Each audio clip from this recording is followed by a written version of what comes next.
Halo, kembali lagi dengan kita bertiga dan kedua narasumber yang bersedia untuk saya wawancarai. Saya akan memperkenalkan terlebih dahulu kedua narasumber tersebut. Narasumber pertama yaitu Ervan Purba yang telah bersedia untuk diwawancarai, dan yang kedua Evangelion Bano.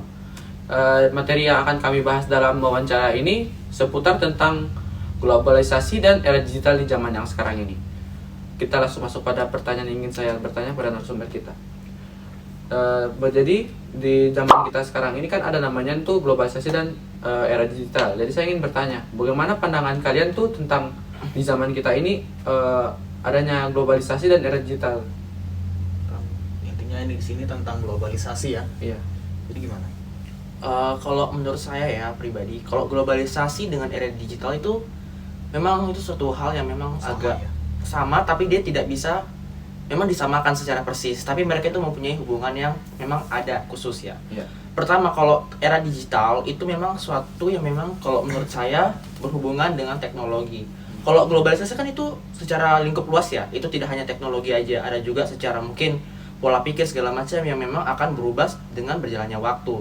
Nah, kalau kita lihat dari globalisasi dan era digital, itu memang pengaruh era digital itu sangat berpengaruh pada globalisasi. Mengapa? Karena kalau menurut saya pribadi, kita bisa lihat kalau dari anak-anak yang dulu, contoh ketika kita SD, banyak yang masih mungkin bermain kelereng atau lompat tali, itu karena ada pengaruh dari globalisasi itu sendiri, itu kayak semacam tren lah. Nah, apalagi kalau misalnya kita lihat sekarang kan memang sudah jarang kita ketemui ya kan. Karena memang tren sekarang adalah mempunyai teknologi yang terbaru, sehingga memang teknologi itu sangat berpengaruh pada perilaku seseorang. Begitu kalau menurut saya. Kalau kamu gimana? Saya tangkap tadi berarti Ervan bilang itu sudah menyangkut sisi baik dan juga sisi yang mungkin tidak dapat bukan tidak dapat ya, tetapi sedikit buruk jika Lihat dari perspektif yang berbeda kan. Iya, maksudnya walaupun memang banyak sekali manfaat yang kita rasakan dari adanya perkembangan globalisasi ini secara langsung, tetapi tentunya di sisi positif tentu dibarengi juga dengan konsekuensinya ataupun dampak negatifnya. Dalam hal artian apa? Seperti tadi, anak-anak pada zaman dulu yang tadinya aktif dalam bermain di luar, bermain dengan teman-teman secara fisik, bersosialisasi secara langsung kan, tetapi hiburannya mereka di zaman sekarang itu berubah secara drastis. Bahkan dengan adanya perkembangan gadget dan juga internet, mereka tidak perlu lagi yang namanya keluar, bertemu, setidaknya bercakap-cakap, tidak. Mereka lebih memilih untuk diam di rumah dan bersosialisasi melalui dunia maya, yang memang berarti apa? Mereka tidak merasakan yang namanya bersosialisasi secara langsung. Oke, konteksnya tetap bersosialisasi, tetapi tentu mental yang akan dibentuk pada anak tersebut berbeda. Kita sendiri mungkin merasakan ya, kalau kita bersosialisasi dengan orang secara langsung dengan melalui sosial media. Ada yang mungkin saya akan singgung yang namanya mentalitas sosial media, mentalitas dunia maya, di mana orang-orang itu hanya berani untuk lebih berani untuk mengutarakan unek-unek yang ada di dalam pikiran mereka, misalnya menghujat orang lain ataupun mengatakan hal-hal yang tidak semestinya dikatakan oleh orang tersebut.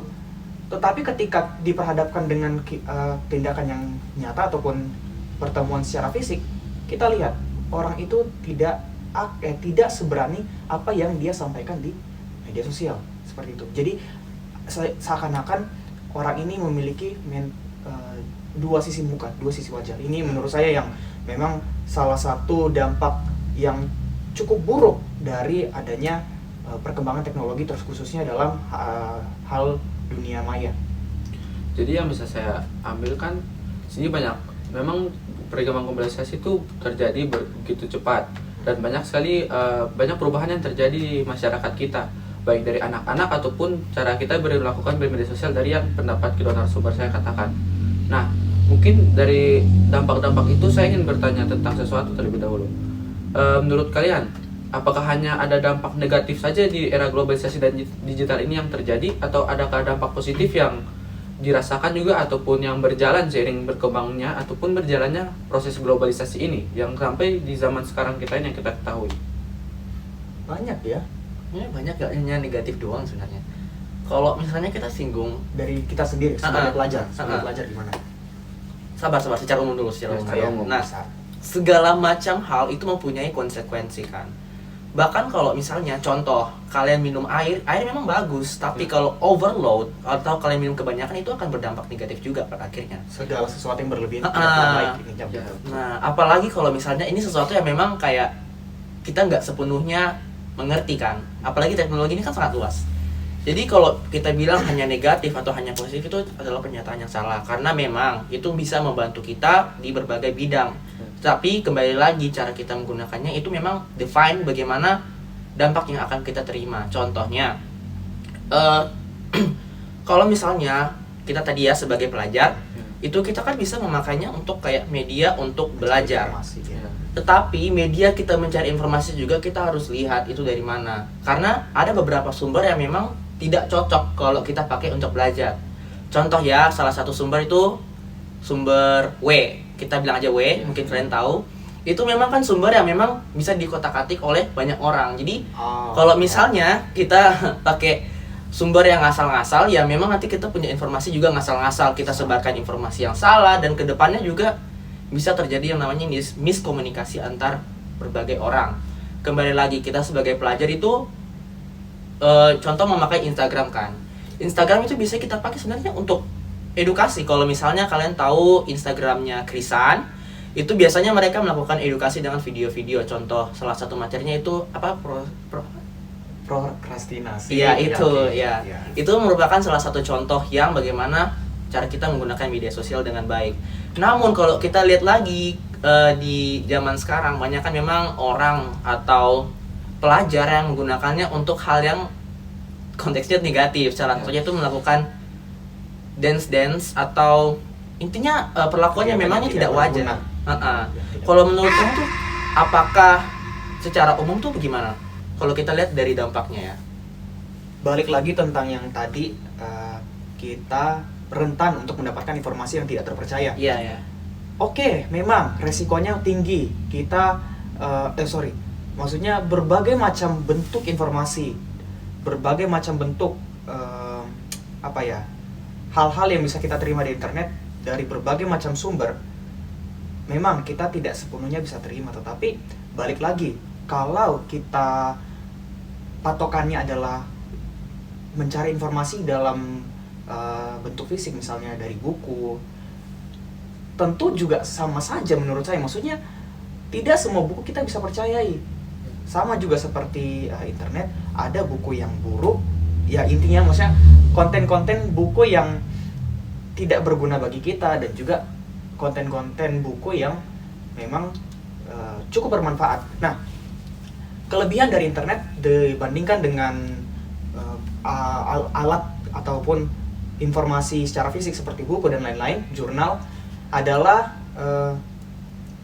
internet menyediakan segala informasi tersebut dalam bentuk elektronik. Dalam artian apa? Bayangkan saja, hanya dalam genggaman gadget sekecil ini, kau bisa anggapan satu perpustakaan itu muat di dalam gitu. Jadi apa yang hanya kau perlu lakukan adalah menavigasi ke informasi yang kau perlukan.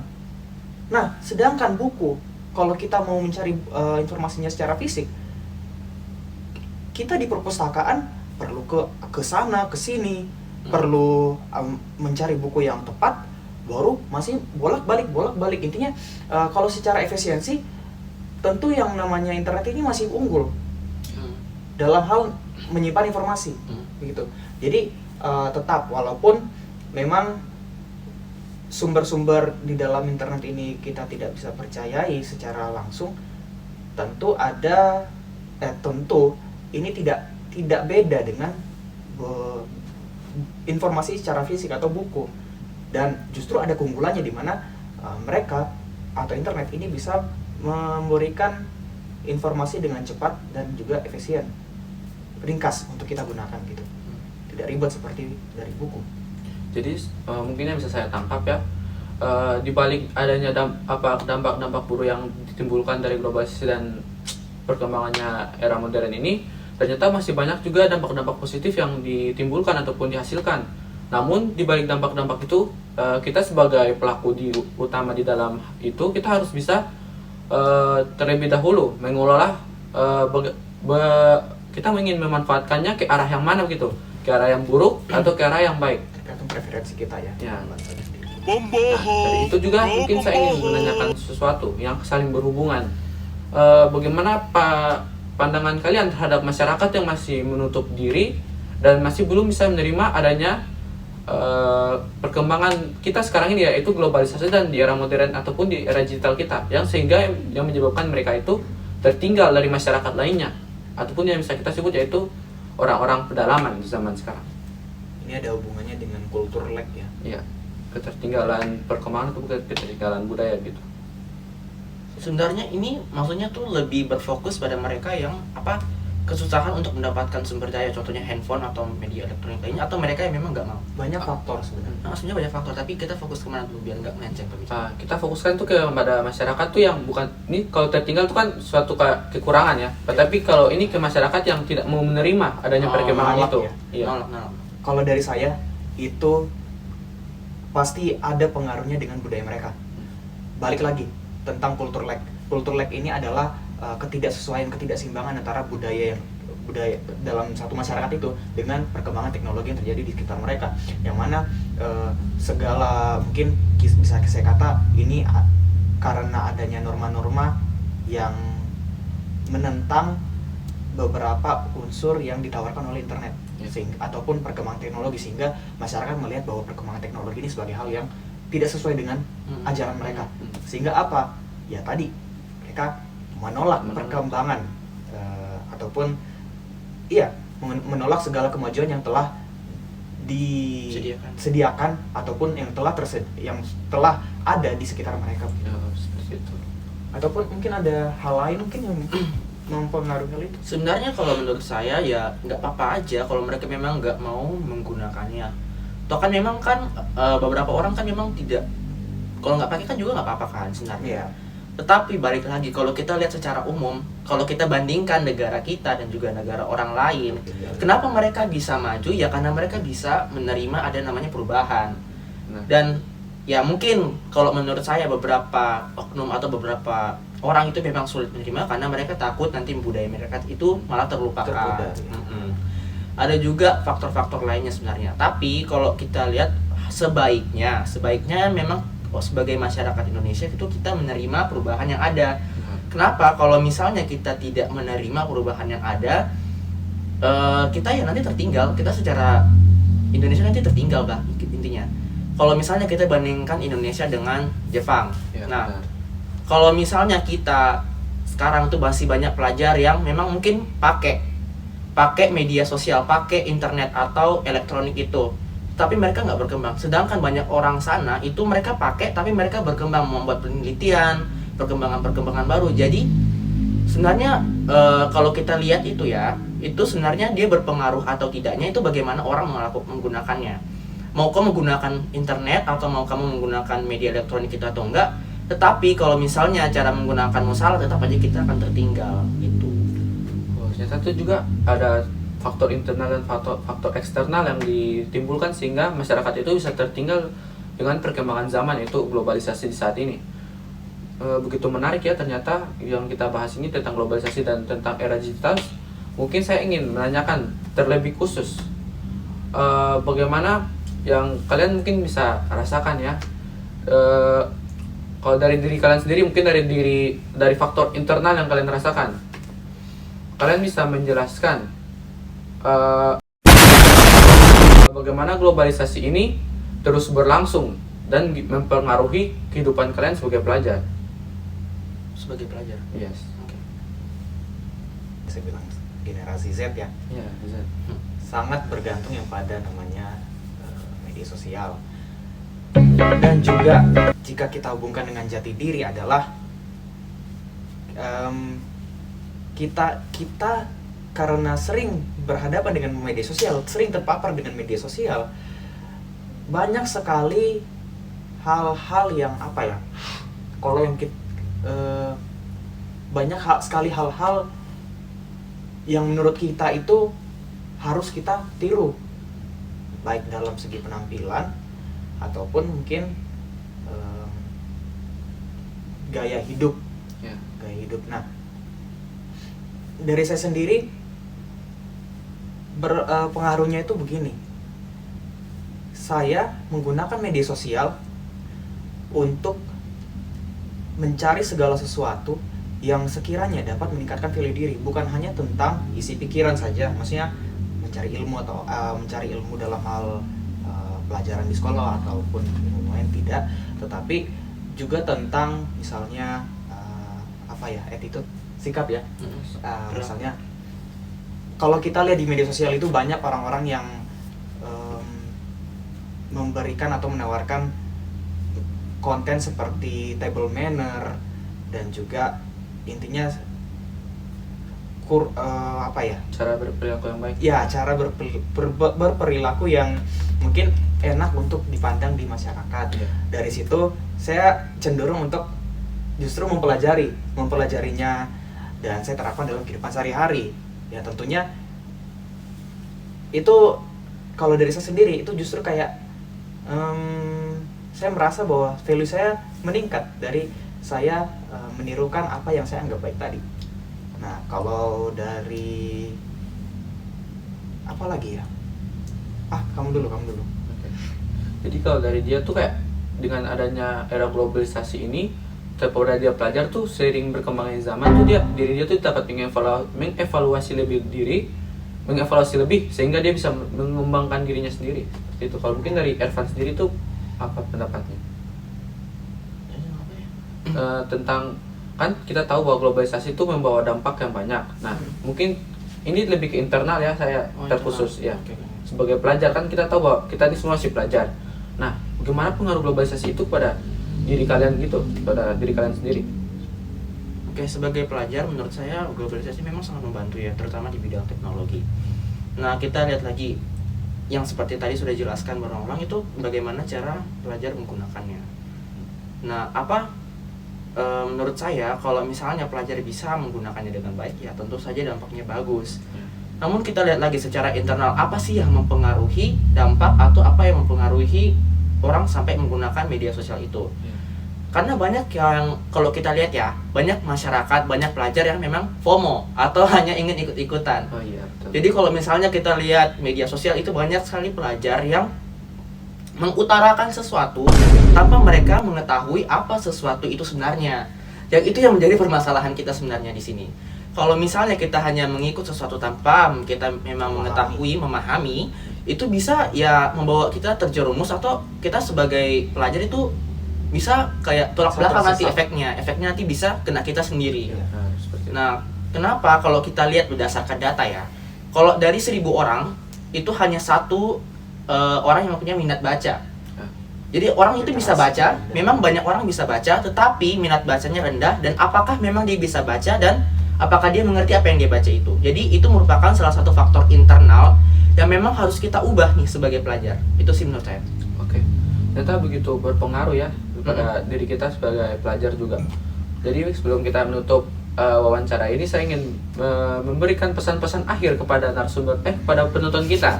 Jadi sebagai apa saran kalian kepada masyarakat luas tentang dalam memanfaatkan peluang di era digital dan globalisasi ini? Kita tahu banyak sekali peluang yang diciptakan di era globalisasi dan digital ini. Nah, mungkin saya ingin meminta pesan-pesan akhir dan saran kepada mereka, bagaimana cara mereka memanfaatkan peluang itu sebaik mungkin. Tentunya menggunakan teknologi secara bijak. Iya. Implementasi realnya seperti apa, daripada kalian menggunakan media sosial untuk melihat konten-konten yang tidak berguna seperti orang joget ataupun konten-konten lainnya, intinya yang konteksnya hanya sebagai hiburan. Kenapa tidak tidak ada masalah kalau kalian mencoba untuk membuka bisnis. Menghibur juga bisa. Ya, ataupun kalau kalian mengubah posisi, kalian mengubah peran. Daripada kalian menjadi penonton, kenapa kalian tidak menjadi penghiburnya saja ataupun konten kreator dari media sosial tadi? Sehingga apa? Tentunya banyak sekali hal-hal yang bisa kalian dapatkan dalam hal manfaatnya. Misalnya, yang paling sederhana kita menghibur orang, yang paling jelasnya ya. Tapi jika misalnya konten kalian viral ataupun populer, kalian dapat AdSense. Dari AdSense itu kalian mendapat pendapatan.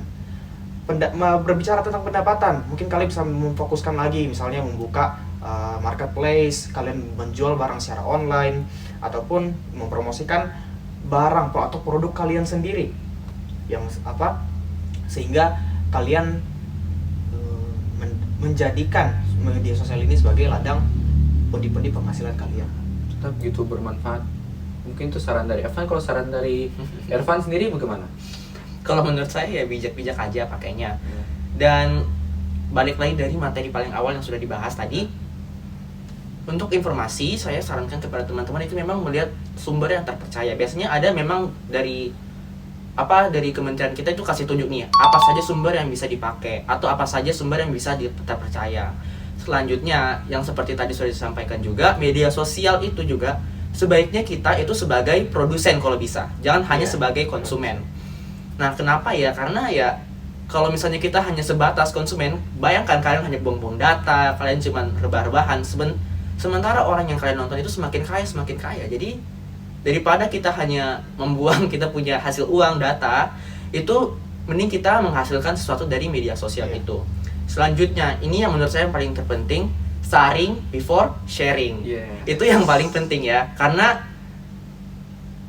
intinya kita harus sharing, karena informasi yang kita lihat di media sosial, bahkan informasi secara langsung itu ada yang mungkin tidak benar. Jadi kita sebagai pelajar, kita akan menjadi Indonesia emas ya nantinya.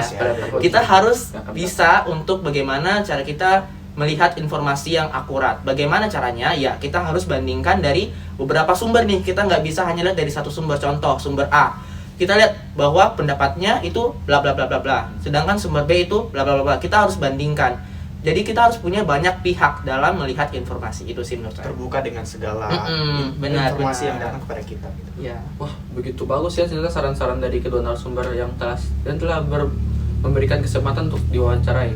Jadi para penonton bisa lebih mendengarkan saran-saran tersebut. Jika kalian hanya menjadi pelaku yang memberikan dampak negatif, lebih baik mulai sekarang kalian tuh berhenti dan mengikuti saran-saran kedua narasumber ini.